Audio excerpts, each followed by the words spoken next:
Everybody's all comfortable. Sorry. Yeah, I just woke up.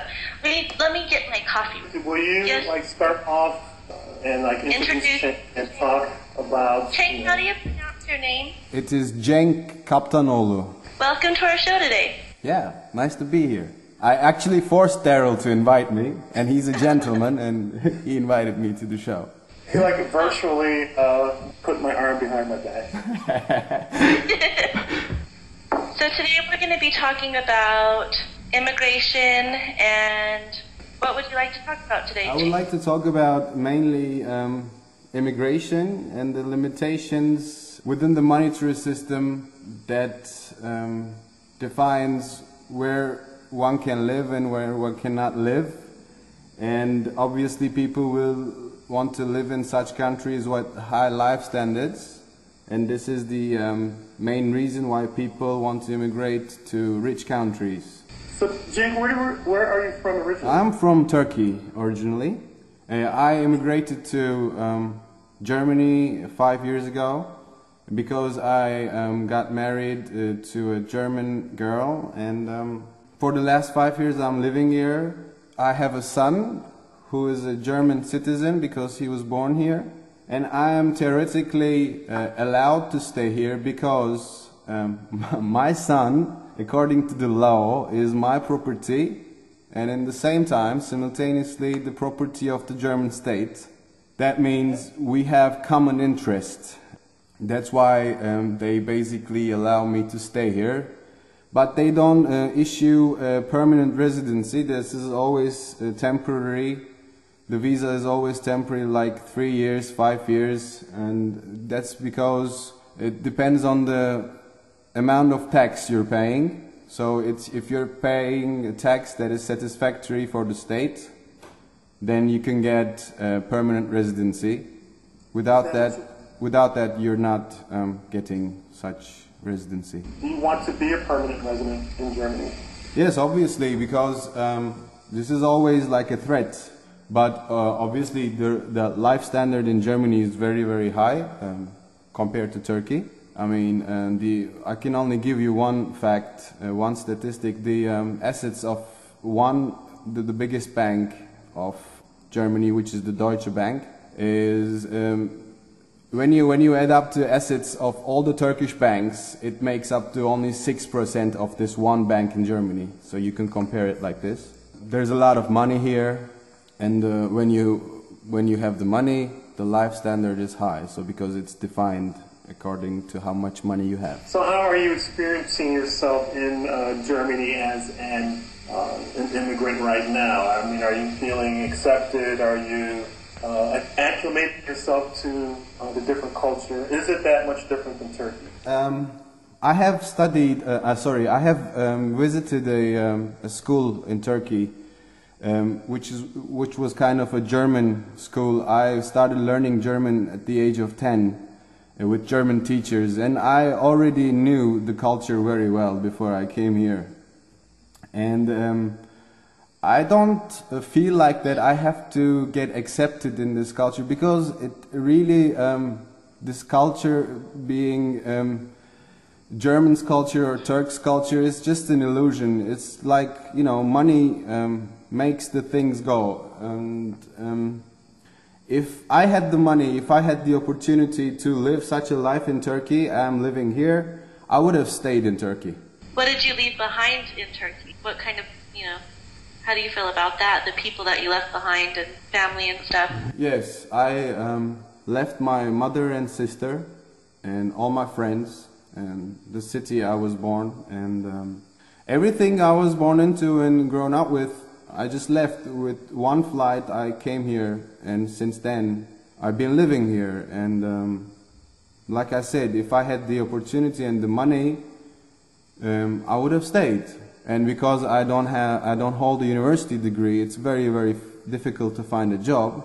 So I decided to come here and work in, small jobs, like, I'm working as a bartender here, and you can live with the money you're earning. I mean, you keep your head above the water, but in Turkey such thing would have been really impossible. It is impossible to live with such money.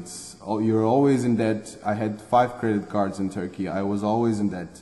This is the first time ever in my life I don't have any debt. But you know, I'm living from a paycheck to a paycheck. That means if 2 paychecks consequently don't come in, I'm pretty much in trouble. What are the threats for deportation? Yeah, the threat for deportation is when you arrive, they grant you a visa for 15 days. Then you have to find a way. Nobody knows what that way is. But you have to somehow find a way to be able to stay here. Many people just got deported. Many people chose to live illegally here. They are running away from the police. They don't have their papers.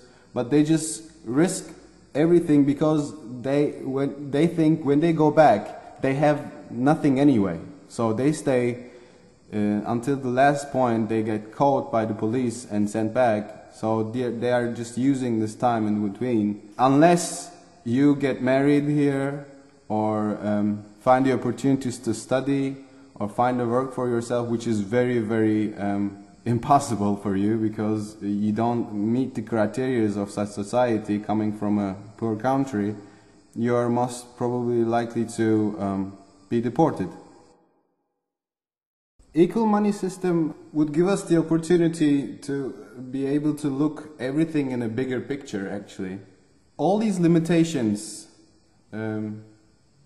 which I have named in our conversation are because of the current monetary system. It all boils down to the point of money because of the unequal distribution of money.